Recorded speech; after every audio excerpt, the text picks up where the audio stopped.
When the time comes, he will give instructions as mentioned in the earlier declaration. Traditionally, any eldred or any gender can be recognized.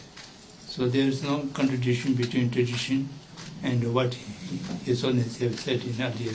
When the time comes, His Holiness shall have to take reincarnation. Living instructions will necessary when there is a transition from one Dalai Lama to another Dalai Lama. All the delegates to the religious conference had a discussion on this, and a resolution was passed unanimously by the conference.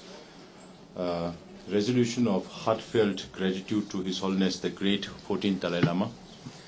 On September 24, 2011, during the 11th Tibetan Religious Conference, His Holiness the Dalai Lama, the savior and symbol of Tibetans, Dharma King of the Three Realms, said, "As far as 1969, I made clear that concerned people should decide whether the Dalai Lama's reincarnation should continue in the future."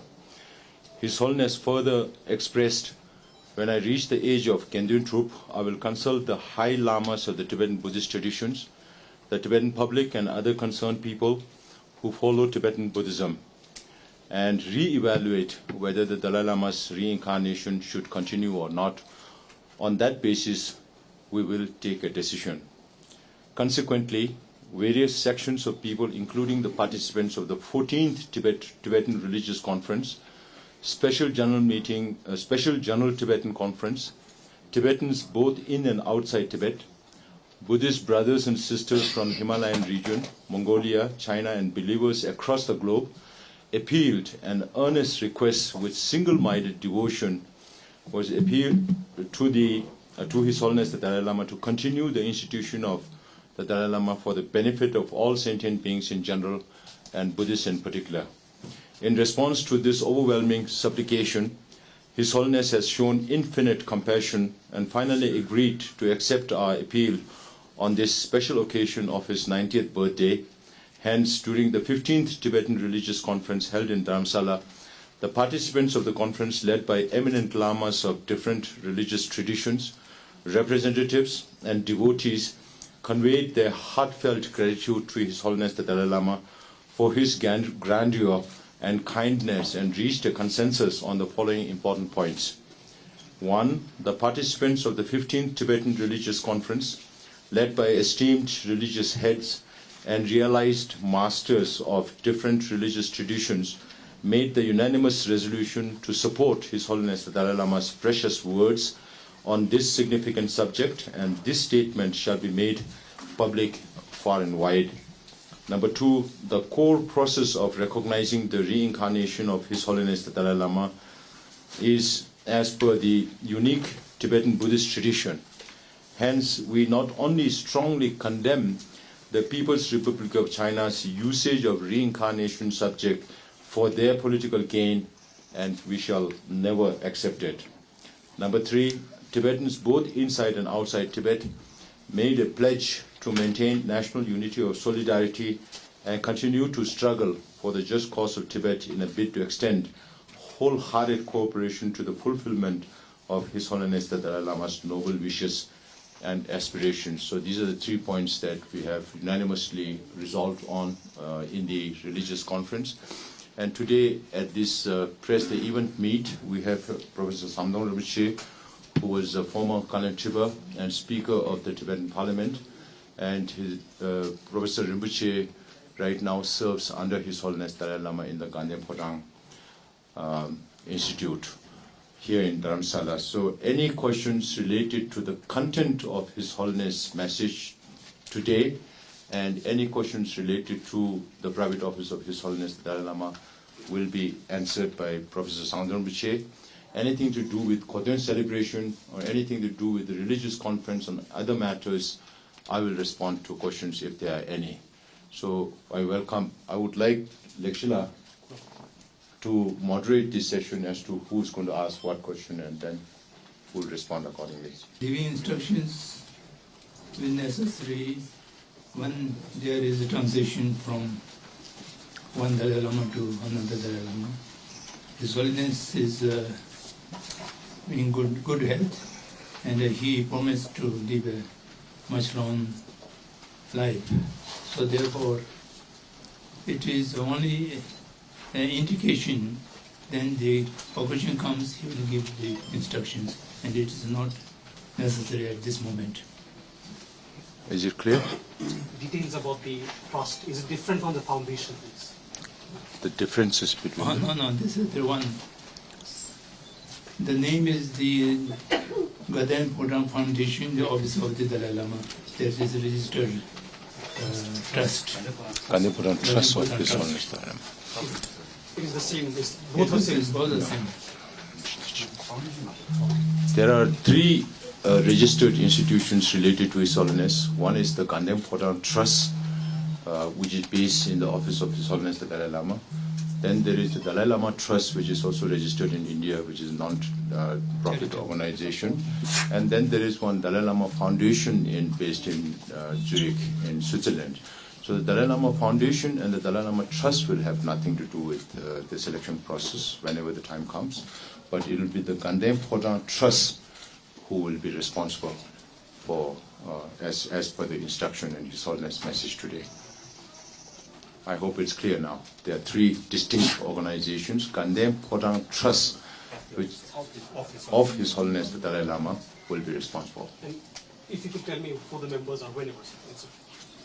Members right now are the board members or the secretaries of the Gandham Podam Trust.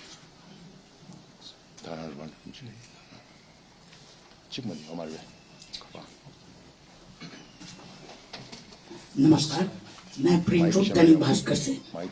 ये निर्णय तिब्बती पहचान की रक्षा में किस तरह मदद करेगा, विशेषकर उस समय जब चीन तिब्बती संस्कृति को सीमित करने की कोशिश कर रहा है।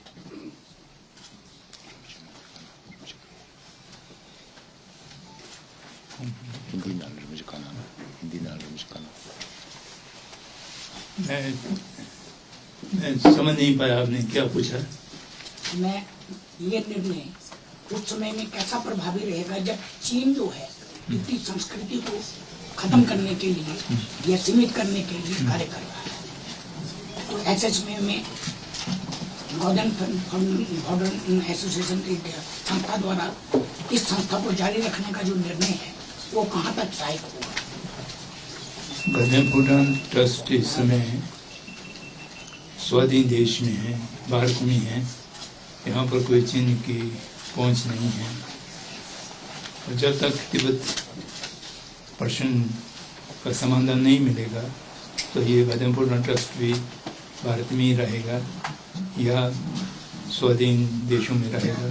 तो इसलिए इसमें कोई चीन की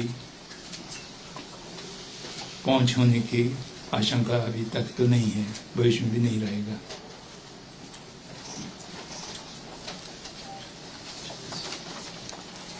Mary Hussein with the BBC. I guess I'm just looking for a little bit more clarity. Will there be another sort of message from His Holiness in terms of who the successor may be, in terms of, you know, where this person may be born, or are we to interpret that his past messages of, you know, that the next Dalai Lama will be born free is sort of the most, in terms we're going to get, of prescription?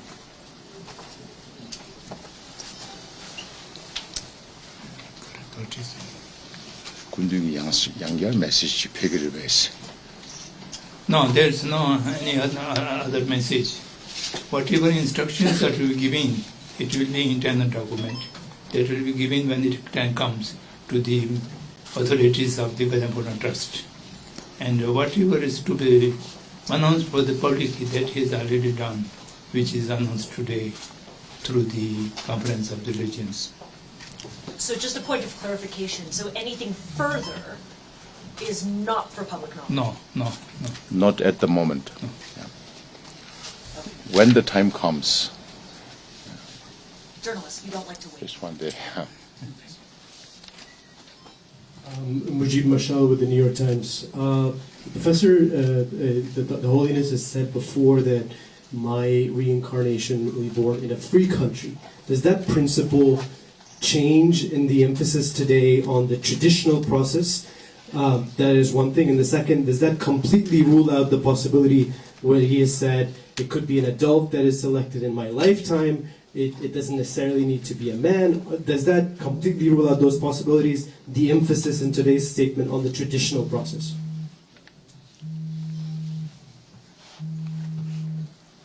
There is no contradiction between the traditional process and whatever he have said earlier.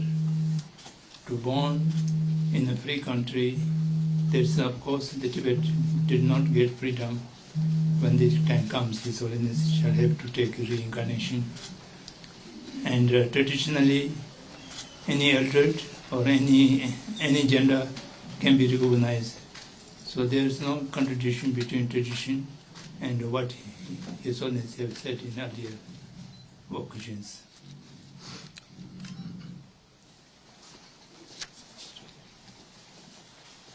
Morning. This is Manish Kumar Jha. To Sikyong, this is a historic occasion. I understand we're talking about the next phase, the continuity of the institution of Dalai Lama. But I would like you to comment on your struggle and your resolution for the Tibet. How the movement is there a significant shift in your position for the Tibet, the fight against Chinese operation in Tibet? Would you like to comment on this occasion today and any shape and framework of furthering your movement in this regard? Thank you. The middle way policy is the set policy that was proposed by His Holiness the Dalai Lama, approved by the majority of the Tibetans at that time, way back in 1996, and then it was unanimously adopted by the Tibetan Parliament in exile. So this cannot be changed by one person just because I'm the Sikyong. I cannot change the position, or the Parliament by itself cannot change the position if we need to. There has to be a process of referendum if we have to change the policy of the Central Tibetan Administration and resolution in resolving the Sino-Tibet conflict. So there are a lot of questions being asked about what will happen during the interregnum if there is going to be a reincarnation in the future. That I have said many times that His Holiness, not even 1 year after coming into exile under very difficult circumstances, introduced democracy and had the foresight to prepare the Tibetans, to empower the Tibetan, ordinary Tibetans to take up responsibility for the cause, because of which even an ordinary person like me could be in this position. And His Holiness, since 2001, after the election of Professor Samdung Rinpoche as the current Chiba, has said he's semi-retired. And then 10 years after that, in 2011, His Holiness devolved all his political and administrative responsibilities. My predecessor took over as Sikyong for 10 years. This is my first time. We just finished our 4th year. So this trend will continue, the political system of governance and the struggle, the same democratic set will continue even in the interregnum. If that is one of the questions that you're also asking. And lately, there have been any interaction with the Chinese authority and Tibetan authority? We have always said that there are some back channels which are not official. Back channels are not official. If we see a good prospect of resolution of the Sino-Tibet conflict, then it's possible that we will try harder. But right now, if you look at all the policies and programs that the Chinese government had laid down in Tibet, it's all aimed at destroying the identity of the Tibetan people, in the belief that if there are no nationalities, then there are no nationality issues. So this is what Xi Jinping's government is doing, targeting Tibetan language, Tibetan religion, which are the basis of Tibetan identity. Tibetan language is one among the 15 oldest languages in this world. We have always said that we are proud of being a repository of one part of ancient Indian wisdom, rooted in the values of ahimsa and karuna, non-violence and compassion. So there won't be any shift in the position till such a time that it warrants, and it will be done as per the charter of the Tibetans in exile.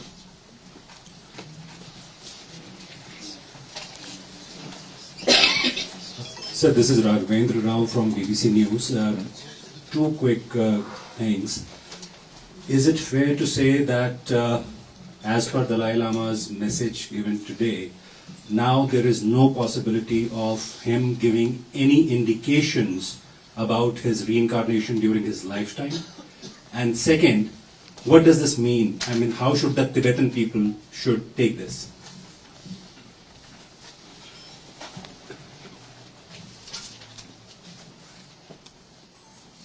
I think you have not read the message properly. Today's message is his acceptance for the continuity of the Dalai Lama institution. In 1960s and 70s, he proposed that Dalai Lama institution should be ended. Now, whether Dalai Lama institution should continue or not, it is to be decided by the followers of the Dalai Lama, by the people. And for that, he has announced the declaration in 2011. And in response to 2011, the whole Buddhist followers, non-Buddhist followers, whosoever is interested in the Dalai Lama institution, they have asked Dalai Lama to continue the institution of Dalai Lama in future as well. So today's message is acceptance of that request. Now, yes, there will be Dalai Lama institution will continue, and after 14th Dalai Lama, there will be 15th Dalai Lama, there will be 16th Dalai Lama. This was the acceptance. And when it will come and how it will be recognized, these are entirely different questions. When the time comes, he will give instructions as mentioned in the earlier declaration.